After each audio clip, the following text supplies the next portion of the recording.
salaamaaleykum wa rahmatullah. salaamaaleykum wa barakaatu. waaw ziar naa leen. delloo ziar. lii de yombul ma di ko gis si TikTok bi wax dëgg yàlla maa ngi tiit sax parce que di am ak jotaay ay borom xam-xam moom macha allah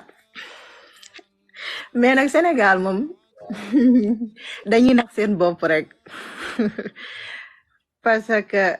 topp nit doomu aadama bu mel ni yow mu naan laan boo ma defalee lii nga siy jëlee nga gëm ko loolu nax sa bopp la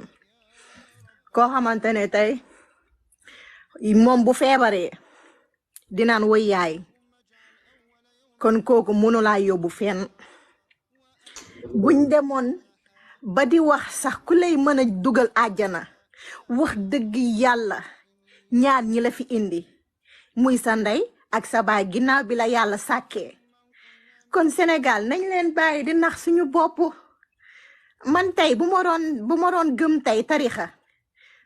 Seex na Ahmadu Tijaan laay gëm parce que ñoom ñoo ma jàngal alxuraan muy waa Léona Niassène mais ndeysaan yàlla daf ma cee teel a génne ba nga xamante ne damay sant yàlla man dama nekkoon si sama suñ kër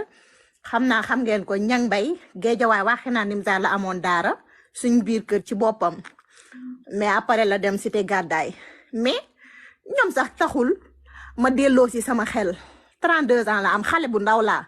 mais booy seetaan télé yow sa jëmmi bopp rek war ngaa waar sa bopp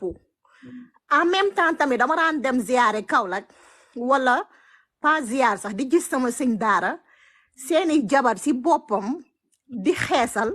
ba pare di jël ay greffage di teg te ñoom seen jëmmi bopp ñoom ñoo la war a aaye lii nii léegi yow ki la war a aaye lu xaraam di la def loolu lu xaraam loolu yow di nga ko gëm dëgg nañ leen waxante dëgg Sénégal nañ leen bàyyi bokkaale yàlla léegi yow nga dëkk ci bokkaale yàlla suba ngoon guddeeg bëccëg balaa maa dee ñu ne Sénégal borom nit ñu baax ñu ñoo fi tëdd ku alxuraan su nekk leer sa bopp bi nga koy dund doo def yooyu ñoom rek ñooy dem sëriñ si ay sofiyanke lañ ñay dem ca sëriñ si ay sofiyanke lañ njabarkat yi ay sofiyanke lañ ñay dem ca njabarkat yi ay sofiyanke lañ ñi nekk ci TikTok bi di seetlu di seetal ay sofiyanke lañ